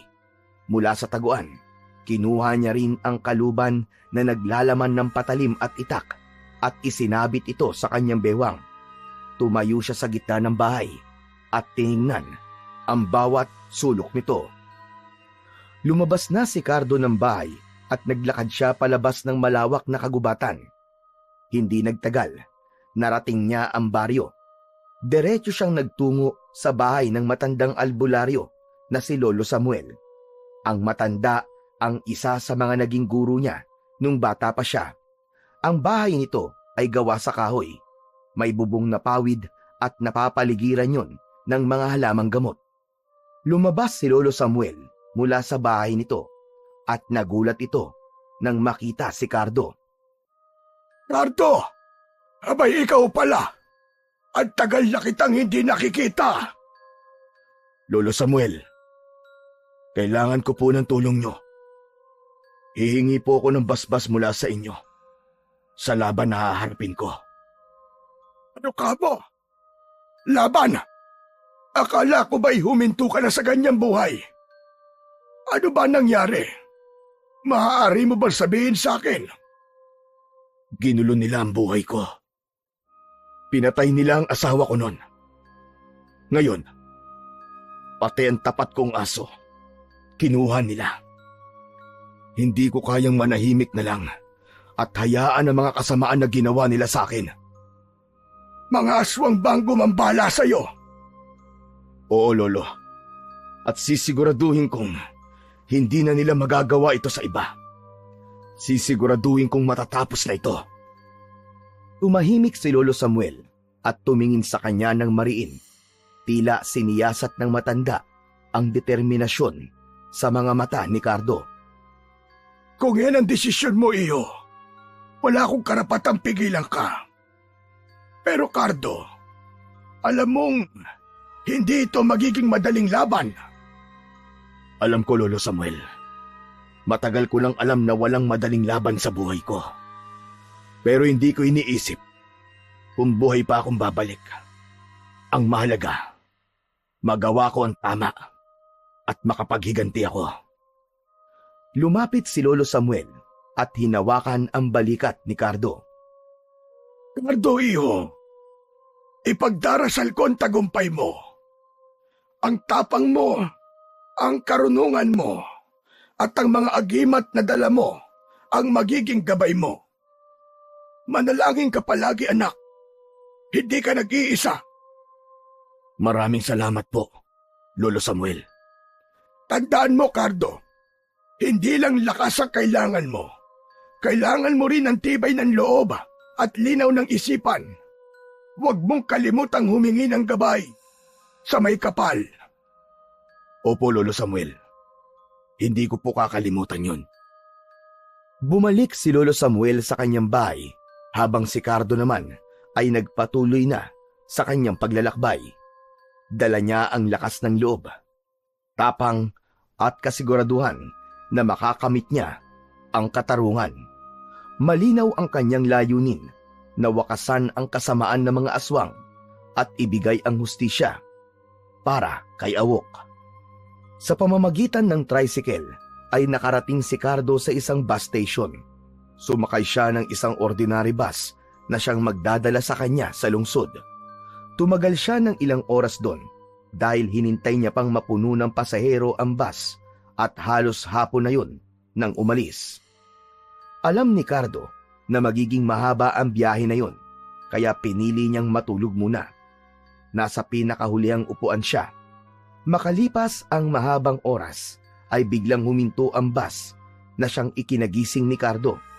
Napakunot ang noo niya sa biglang paghinto ng bus. Inakala niya na baka nasiraan lang. Tumayo si Cardo at nagtungo sa unahan ng bus. Doon niya nakita na may nakatayong 3 babae na lahat ay nakasuot ng itim na damit. Nakaharang ang mga yon sa unahan ng bus. Pinagmasdan ni Cardo ang mga babae. Napansin niya ang kakaibang paggalaw ng hangin sa paligid ng mga ito. Hinawakan niya ang isa sa mga agimat na nasa kanyang leeg at may naramdaman siyang kakaiba. Lumapit si Cardo sa driver at tinapik ito sa balikat. Sagasaan mo mga yan. Kubot ang mga yan. Hindi sila tao. Ngunit tinawanan siya ng driver at anito ay bumalik na lamang siya sa kanyang upuan. Hindi sila tao. Kung hindi mo sila sasagasaan ngayon, baka umatake pa ang mga yan. Bago pa man makasagot ang driver, ay nagsimulang gumalaw ang mahahaba at makakapal na buhok ng mga babae. Mabilis na sumulong ang buhok ng mga yon at bumangga sa windshield ng bus. Agad na nabasag yun at tumilamsik sa kanila ang mga piraso ng bubog. Nagsigawan ang mga pasahero at nagkagulo. Ang ilan ay nagsimulang tumakbo palabas ng bus. Ang buhok ng mga kubot ay tumagos sa loob na parang ahas na gumapang sa sahig, mga upuan at bintana. Isang pasahero ang nadampot ng buhok ng kubot at hinila palabas ng bintana. Ang sigaw nito ay nagpalala ng takot ng iba na naging dahilan upang magmadaling lumabas ng bus ang lahat. Nagunahan sa pagbaba ang mga tao at sa loob ng ilang saglit, wala nang natira sa loob ng bus, maliban kay Cardo. Hinawakan ni Cardo ang agimat na nakasabit sa kanyang leeg at hinugot ang itak mula sa kaluban habang nakatayo siya sa gitnang bahagi ng bus. Sa pagkakataon na yon, ay isa-isang tumalon papasok ang mga kubot, papasok sa bus mula sa wasak na windshield. Ang mukha ng mga yon ay maputla at ang mga ngiti ay parang isang paanyaya sa kamatayan. Pasensya ka na, Cardo. Ngunit kailangan ka naming paslangin bilang utos ni Agustin. Kaya kung ako sa'yo, huwag mo na kaming pahirapan. Tahimik lang si Cardo. Pinakiramdaman niya ang bawat isa sa mga kubot. Hindi na siya nagulat kung humingi man ng tulong si Agustin sa iba pang uri ng mga aswang para pigilan siya na makarating sa mansyon nito. Pero kahit na anong klaseng aswang pa ang iharap o iharang ni Agustin sa kanya, ay sinisiguro niya na walang kahit isa sa mga yon ang makakapigil sa gusto niyang mangyari. Biglang sumugod ang unang kubot. Ang buhok nito'y parang mga sibat na dumiretso kay Cardo. Tumalon naman si Cardo papunta sa isang upuan sa gilid at iniwasan niya ang hibla ng buhok na tumama sa sahig. Sa isang mabilis na galaw, hinataw niya ang itak sa mga buhok at naputol yun. Ngunit habang abala si Cardo sa unang kubot, ang ikalawang kubot naman ay mabilis na gumapang sa ibabang bahagi ng upuan at nagtungo sa likod niya. Umatake yon mula sa likod niya at ang buhok nun ay umikot sa leeg ni Cardo. Napaluhod si Cardo at nahirapan siyang huminga, pero hindi niya binitiwan ang kanyang itak. Ginamit niya ang talim ng itak upang putulin ang buhok na nakasakal sa kanyang leeg. Huminga ng malalim si Cardo at muling tumayo. Tumingin siya sa ikalawang kubot na naglalakad papalapit sa kanya. Nakangiti pa yon na parang nagtatangkang takutin siya. Mabilis na umatake si Cardo. Tumalon siya papunta sa direksyon ng ikalawang kubot at hinataw ang itak sa katawan nito. Nagkaroon ng malalim na sugat ang kubot na nagresulta sa isang nakakakilabot na hiyaw. Bumagsak ang kubot sa sahig, nanginginig habang unti-unting nalagutan ng hininga. Ang ikatlong kubot naman ay umakyat sa mga upuan gamit ang mahahaba nitong buhok para ikabit ang sarili sa kisame ng bus. Ang buhok nito'y parang mga galamay ng isang higanting halimaw na gumagapang palapit kay Cardo mula sa itaas. Hinampas ng kubot ang buhok nito paibaba, dahilan para umatras si Cardo. Bumagsak ang mga buhok sa sahig at winasak nun ang sahig kung saan nakatayo si Cardo kanina. Umikot si Cardo sabay hataw ng itak pataas. Diretsong tinamaan ang buhok ng kubot. Naputol ang koneksyon ng kubot sa kisame at bumagsak yon sa sahig. Sinamantala naman ni Cardo ang pagbagsak nito at tumakbo siya rito sabay taga ng itak sa kubot. Naputol ang ulo ng ikatlong kubot. Ang unang kubot na umatake sa kanya ay galit na galit sa pagkawala ng mga kasama nito. Ginamit nito ang buhok nito para balutin si Cardo. Ang bawat hiblay mahigpit na bumalot sa kanyang braso, katawan at binti. Hindi makagalaw si Cardo. Napaluhod siya pero hindi niya pa rin binitiwan ang kanyang itak. Walang ka nang kawala, Cardo. Mamamatay ka na. Pinakamabangis na antingero. Inipon ni Cardo ang lahat ng lakas niya sa kanyang kanang kamay. Inabot niya ang buntot ng pagi mula sa kanyang likod. Hinila niya ang buhok na nakapalupot sa kanyang kanang braso at dumausdos ang kubot palapit sa kanya. Nagkaroon siya ng pagkakataon na hampasin sa muka ang kubot gamit ang buntot ng pagi. Napasigaw yun nang lumatay dito ang sandatang yun ni Cardo. Mabilis niyang pinutol ang mga buhok na nakapalupot sa kanya. Tumakbo si Cardo palapit sa kubot at isinaksak niya sa tapat ng puso nito ang itak na ang dulo ay tumagos pa sa likod nito. Sa paghugot niya ng itak ay bumagsak ang huling kubot na wala na ring buhay. Habol ni Cardo ang kanyang paghinga habang hawak ang dugo ang itak. Ang bawat sulok ng bus ay may nagkalat na putol-putol na buhok at wasak na mga upuan. Dahan-dahan siyang lumabas ng bus kung saan naghihintay ang mga pasaherong kanina ay takot na takot. Nagpalakpakan ang mga pasahero at tuwang-tuwa sa ipinakitang tapang at husay ni Cardo na talunin ang tatlong kubot kahit mag-isa lang siya. Matapos ang laban ni Cardo sa mga kubot, ay muling sumakay ang mga tao sa bus at ipinagpatuloy ang kanilang paglalakbay. Si Cardo ay naupo pabalik sa kanyang upuan habang hawak pa rin ang kanyang itak na mantsado ng dugo ng mga kubot. Sa labas ng bintana, tanaw niya ang madilim na kalsada na tila walang katapusan. Habang tumatakbo ang bus sa kalsada, unti-unting nakita ni Cardo ang mga ilaw ng lungsod sa malayo. Nang tumigil ang bus sa terminal ng bus, ay bumaba na siya. Malamig ang simoy ng hangin at ang paligid ay halos wala ng mga tao. Habang naglalakad, napansin ni Cardo ang isang lumang signage ng motel. Nagpasya siyang pumasok doon upang doon magpalipas ng oras at upang makapagpahinga na rin. Pagpasok ni Cardo sa lumang motel, ay bumungad sa kanya ang maliit na front desk na tila hindi na nalilinisan. Puno ng alikabok ang mga gamit na naroon. Isang matandang lalaki ang sumalubong sa kanya na agad siyang nginitian. Sinabi niya sa matandang lalaki na kailangan niya ng isang kwarto at mananatili siya roon ng isang araw. Matapos namang sabihin ng matanda ang presyo ng isang araw na pananatili roon, ay nagbayad na siya. Inabot nito sa kanya ang isang susi na may keychain kung saan nakalagay ang numero ng kwarto niya. Nasa ika-4 na palapag ang kwarto na napunta kay Cardo. Hindi na nagtagal si Cardo sa front desk at umakyat na siya sa hagdan. Ang dilim ng hallway ay mas lalo pang nagbigay ng bigat sa lugar at ang iilang ilaw sa kisame ay mahina at kumukurap-kurap.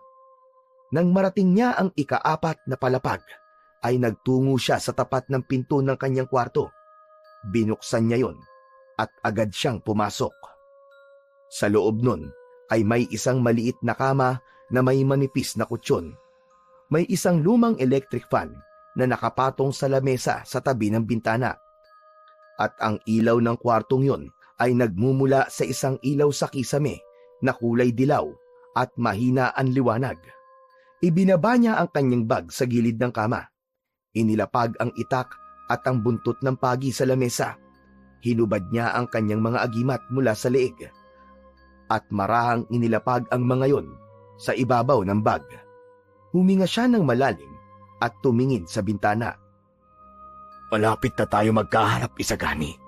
Pasensyahan na lamang tayo, Agustin. Dahil kung patuloy ka makikialam, pati ikaw ay idadamay ko. Humiga na si Cardo sa kama at agad siyang pumikit upang makapagpahinga na. Makalipas ang ilang sandali ay nakatulog na siya, ngunit ang kanyang pandinig ay alerto. Sanay siyang hindi tuluyang bumabagsak sa malalim na tulog, lalo na't alam niyang maraming halimaw na naghahanap sa kanya. Bumukas ang mga mata ni Cardo nang mula sa labas ng pinto ay may narinig siyang mahinang boses. Alam niya na boses yun ng matandang lalaki na nasa front desk. Kahit pabulong ang pagsasalita nun, ay malinaw kay Cardo ang bawat salita ng matandang lalaki. Sigurado ko, si Cardo Dimagi ba ang nasa kwarto na yan? Sigurado ko natulog na siya. Samantalahin niyo na ang pagkakataon. Tahimik na tumayo si Cardo mula sa kama at agad na kinuha ang mga agimat na nasa ibabaw ng kanyang bag. Isinuot niya ang mga yon sa kanyang leeg at agad niyang naramdaman ang bigat at lakas ng proteksyon na ibinibigay ng mga yon sa kanya. Kinuha niya ang kanyang itak na nakapatong sa lamesa at tumayo sa tabi ng pinto. Doon niya hinintay ang susunod na mangyayari. Biglang bumukas ng malakas ang pinto. Tumilapon ang nasirang pinto sa sahig at 2 gabunan ang pumasok. Ang balat ng mga yon ay kulay itim at ang buhok ay kulay puti at mahahaba. Namumula ang mga mata ng gabunan. Parehas na nagtataglay ang 2 gabunan ng malaking katawan. Nang makita si Cardo ng mga gabunan, ay agad na umatake sa kanya ang isa.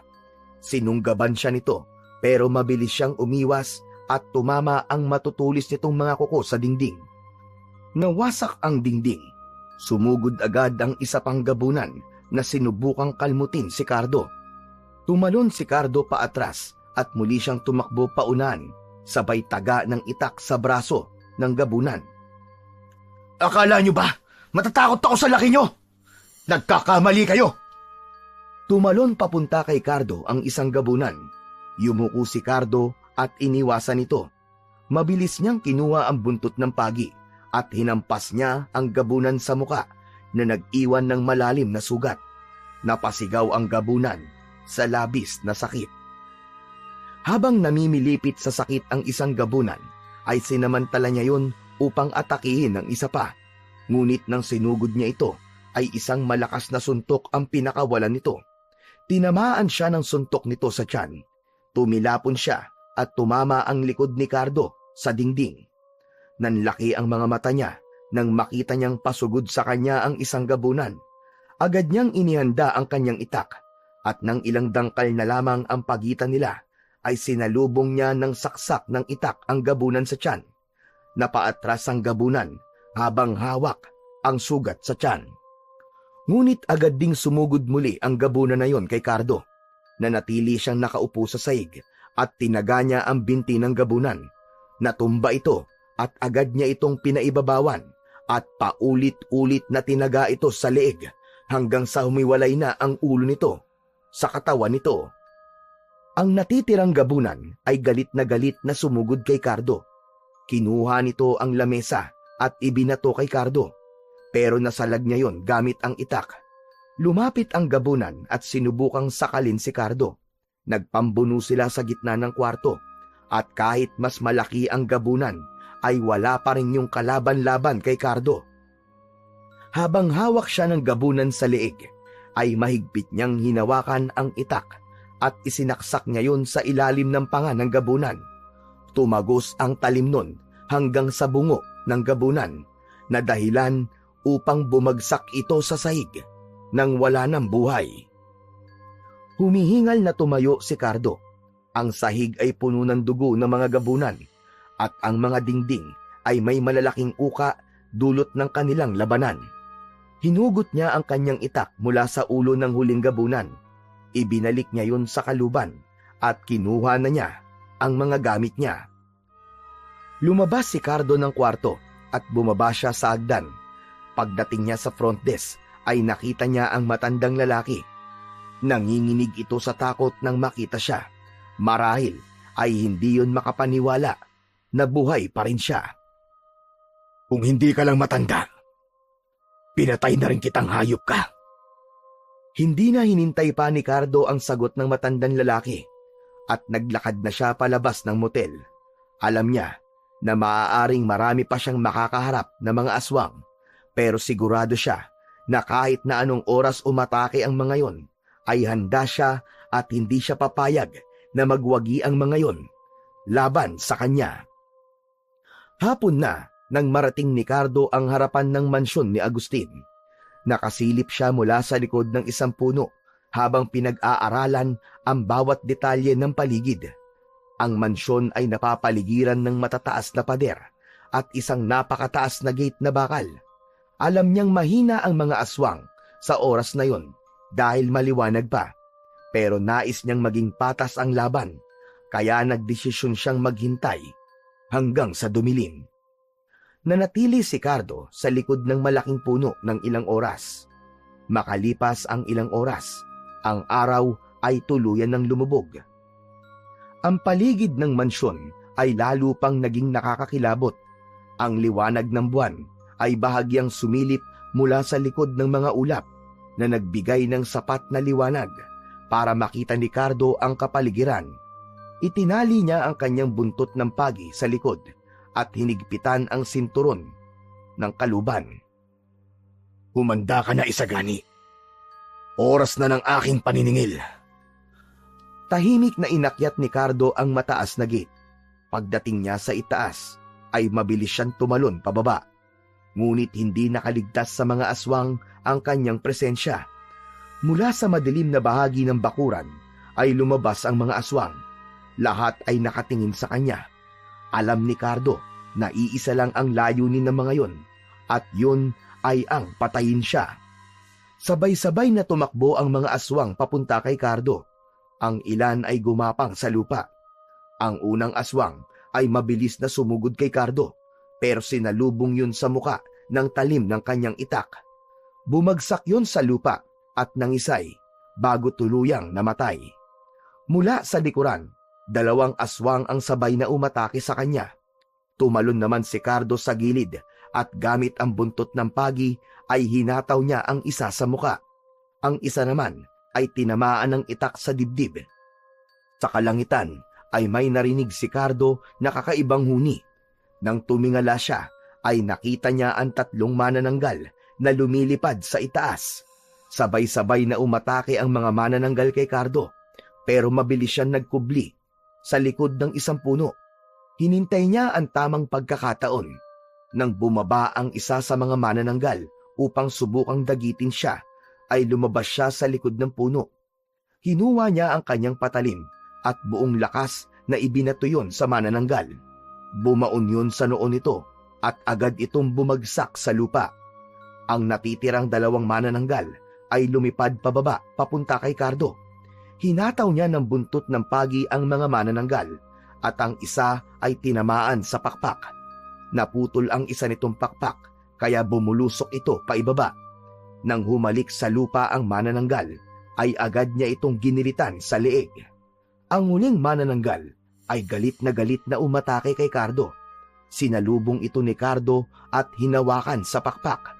Umikot siya ng mabilis at bigla niyang binitiwan ang manananggal. Tumilapon yun at binangga nito ang mga aswang. Natumba ang mga ito at sinamantala ni Cardo ang pagkakataon na yon.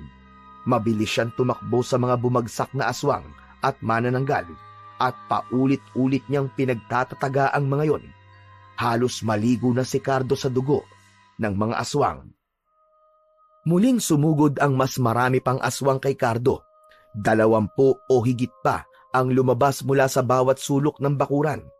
Ang ilan ay gumagapang sa lupa. Ang iba naman ay tumalon mula sa mga bintana ng mansyon.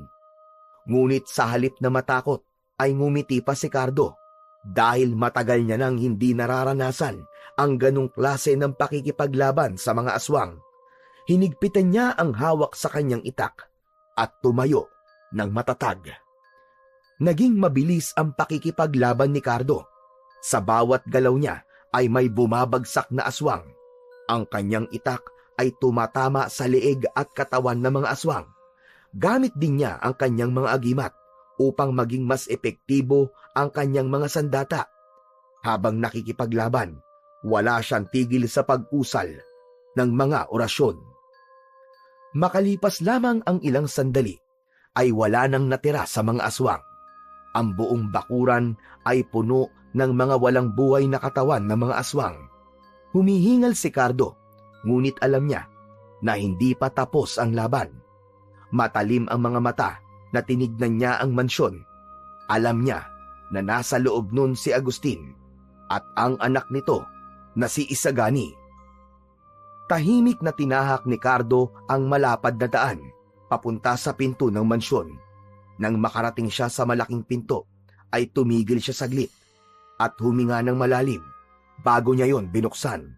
Sumalubong sa kanya ang kadiliman, ngunit alam niya na sa kadiliman na yon ay merong naghihintay sa kanya. Biglang bumukas ang mga ilaw na nagbigay ng liwanag sa malawak na bulwagan. Sa gitna ng bulwagan na yon, nakaupo sa isang ginintuang trono si Agustin.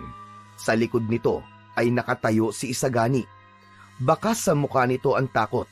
Maya-maya pa ay mabagal na pumalakpak si Agustin. Magaling, magaling, magaling! Hindi na ako nagulat na malagpasan mo ang lahat ng aswang na humarang sa'yo. Napakahusay mo pa rin talaga, Cardo. Ikaw pa rin ang pinakamasamang bangungot ng mga tulad namin. Wala pa rin makakapalit sa pinakamabangis na antingero at manunugis. Hindi ako naparito para makipag-usap sa iyo, Agustin. Isuko mo na lang sa akin si Isagani. Tapusin na natin ito. Alam kong marami siyang nagawang pagkakamali, pero hindi ko hahayaang patayin mo siya. Lalo na para sa buhay lang ng isang aso. Biglang tumalim ang mga mata ni Cardo. Mariin niyang ikinuyom ang kanyang mga kamao. Inuulit ko, hindi lang isang aso si Ewok. Pamilya ko siya. At hindi lang ito tungkol sa kanya. Alam mong mamamatay tao ang anak mong si Isagani. Ilang pamilya na ba nawala? Nang dahil sa kawalangyaan niya. Hindi na siya dapat mabuhay pa. Isang nakakalokong halakhak ang pinakawalan ni Agustin. Umalingaw-ngaw yon sa buong bulwagan. Sabihin mo na ang presyo, Cardo. Magkano ba ang gusto mo? Magkano ang kailangan mo para tigilan mo na ang aking anak? Hindi ko kailangan ng pera mo. Marami akong pera. Ang kailangan ko ay ang ulo ni Isagani. Kung gusto mo ng ulo ng anak ko, kailangan mo munang makuha ang sakin. Tumayo ito mula sa ginintuang trono at unti-unting nagbago ng anyo. Ang balat nito ay bahagyang nagkulay abo at ang katawan nito ay unti-unting lumaki. Naging kulay pula ang mga mata ni Agustin, habang ang mga kuko nito ay naging matulis. Maging ang mga ngipin nito ay naging matutulis din. Sa isang iglap ay nag-anyong aswang na si Agustin.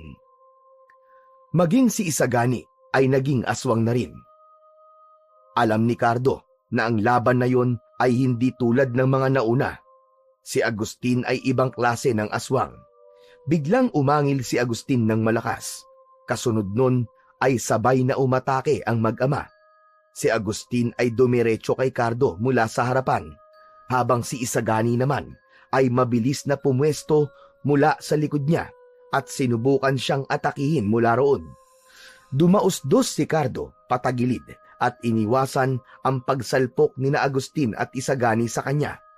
Kasunod nun ay hinampas niya ang buntot ng pagi sa direksyon ni Isagani, ngunit mabilis siyang nakaiwas. Biglang sumugod si Agustin. Mabilis ang galaw nito, habang walang tigil na sinusubukang kalmutin si Cardo. Walang nagawa si Cardo, kundi ang umatras ng mabilis, hanggang sa nakakita siya ng pagkakataon, ay nagawa niyang tagain ng itak ang braso ni Agustin. Ngunit hindi huminto si Agustin sa pag-atake. Ramdam ni Cardo ang kagustuhan nito na patayin siya, hanggang sa bumaon ang matutulis nitong kuko sa kanyang kaliwang braso na nag-iwan ng malalim na sugat. Napaatras si Cardo. Mukhang pagdating pala sa akin ay wala kang laban, Cardo. Sa bagay, ako ang hari ng mga aswang. Ang lakas mo ay walang laban sa lakas ko. May pagkakataon ka pa para umatras. Umalis ka na at kalimutan mo ang lahat ng ito. Umatras? Para saan? Para hayaang patuloy na pumatay ng inosenteng tao anak mo? Hindi, Agustin. Tatapusin natin to ngayong gabi. Huminga ng malalim si Cardo at tinitigan si Agustin ng buong tapang. Kahit nasugatan siya ni Agustin, ay hindi siya nagpakita ng panghihina. Biglang sumugod si Isagani mula sa likod niya at ang mga kuko nito ay dumiretso sa leeg ni Cardo. Sinaksak niya ng itak sa tagiliran si Isagani at ibinato niya ito sa sahig. Mabilis niyang sinugod si Isagani at hinataw niya ng buntot ng pagi si Isagani ng paulit-ulit. Papa! Papa, tulungan mo ako, Papa! Naputol ang sigaw ni Isagani nang isaksak ni Cardo ang itak sa bibig nito. Tumagos yun hanggang sa likod ng ulo nito. Sinipa ni Cardo ang ulo ni Isagani at nabunot ang itak mula rito. Bumagsak ito sa sahig, naduguan at walang buhay. Tumingin si Cardo kay Agustin na hindi makapaniwala sa nangyari. Anong ginawa mo sa anak ko? Papatayin kita, Cardo! Sisiguraduhin kong dadanak ang dugo mo sa mansyon ko ngayong gabi! Nagbago ang anyo ni Agustin. Ang katawan nito ay mas lalo pang lumaki. Naramdaman ni Cardo na mas lumakas si Agustin dahil sa labis na puot nito. Tumayo si Cardo sa gitna ng bulwagan, habang ang kanyang itak ay mahigpit niyang hawak sa kanyang kanang kamay, habang ang buntot ng pagi ay nasa kaliwa. Sa harap niya ay galit na galit si Agustin. Bigla yung sumugod. Nakita niya ang matutulis itong kuko na halos gahibla na lang ang layo sa mukha niya. Mabilis siyang yumuko. Sinipa niya sa binti si Agustin, ngunit hindi ito natinag. Agad siyang lumayo kay Agustin. Hindi mo alam ang ginagawa mo, Cardo. Wala kang laban sa akin. Isa ka namang tao. Tama ka, Agustin. Tao lang ako. Pero hindi ibig sabihin nun ay hindi kita kayang patayin kagaya ng ginawa ko sa anak mo. Muling sumugod si Agustin. Ginamit ni Cardo ang buntot ng pagi. Paulit-ulit niyang inihampas yun. Ginamit naman ni Agustin ang mga braso nito bilang panangga. Tumama ang buntot ng pagi sa braso ni Agustin na nag-iwan ng mabababaw na mga sugat. Si Cardo naman ang sumugod at sinaksak niya ng itak si Agustin sa tagiliran nito. Biglang sinuntok ni Agustin si Cardo sa tiyan. Sa lakas ng suntok na yon ay tumilapon si Cardo at tumama ang likod niya sa isa sa mga haligi sa mansyon. Agad siyang tumayo kahit ramdam niya pa rin ang sakit ng suntok ni Agustin. Magaling ka! Magaling ka, Cardo! Pero hindi sapat ang galing mo para tapusin ako. Sisiguraduhin kong mamamatay ka, kagaya ng ginawa ko sa asawa mo! Anong sinabi mo? Anong sinabi mo? Tama ang narinig mo. Ako ang pumatay sa asawa mo, Cardo. Magagaya ka lamang sa kanya! Mas lalong lumalim ang galit ni Cardo ng sandaling yun. Malakas siyang sumigaw. Pakiramdam niya ay nag-aapoy na siya sa labis na puot. Muling umatake si Agustin, mas mabilis at mas mabangis. Ang bawat hampas na mga kuko nito ay parang mga espada na gumuguhit sa hangin. Ginamit na ni Cardo ang lahat ng kanyang bilis at lakas upang iwasan ang mga atake ni Agustin habang hinahanap niya ang tamang pagkakataon para siya naman ang umatake. Mabilis na yumuko si Cardo at buong puwersa niyang isinaksak ang itak sa tuhod ni Agustin. Malakas na napasigaw ang hari ng mga aswang. Napaluhod si Agustin, ngunit bago pa man muling makagawa ng pag-atake si Cardo, ay bigla nitong sinunggaban ang balikat niya. Bumaon doon ang matatalas na ngipin ni Agustin na nag-iwan ng malalim na sugat. Napangiwi si Cardo ng mga sandaling yon, ngunit hindi pa rin siya sumuko o nakitaan ng panghihina. Ginamit niya ang buntot ng pagi at hinataw yon sa muka ni Agustin. Umatras muna si Cardo sandali habang dumadaloy ang dugo mula sa sugat sa kanyang balikat. Muling sumugod si Agustin. Mabilis naman na iniwasan ni Cardo ang pag-atake ni Agustin. Malakas niya itong hinampas ng buntot ng pagi at tinamaan ito sa batok. Sa lakas ng hampas niya ay napaluhod si Agustin sa sahig. Hindi na nag-aksaya pa ng oras si Cardo. Tumalon siya ng mataas sa likod ni Agustin habang hawak ng dalawang kamay niya ang itak. Buong lakas na itinarak niya ang itak sa batok ni Agustin. Lumagpas ang dulo ng itak sa lieg nito. Sumigaw si Cardo at inikot niya ang itak upang mapunta sa itaas ang talim nun. Buong puwersa niyang hinila pa itaas ang itak at nabiyak sa gitna ang ulo ni Agustin. Bumagsak sa sahig ang katawan ng hari ng mga aswang na si Agustin, habang ang dugo nito at dugo ni Isagani ay patuloy na pinupuno ang ilang bahagi ng sahig ng bulwagan. Nang tuluyan ng mapatay ni Cardo ang mag-ama, ay doon niya na naramdaman ang labis na pagod.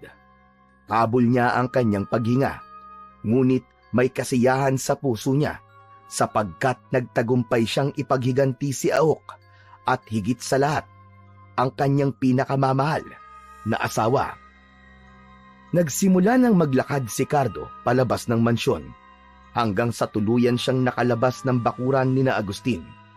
Iniwanan niya sa lugar na yon ang napakaraming bangkay ng mga aswang na isang malaking patunay na siya pa rin ang pinakamabangis na antingero at manunugis sa kasaysayan. Matapos ang madugong pakikipaglaban sa mga aswang, ay nagtungo si Cardo sa motel ng matandang lalaki.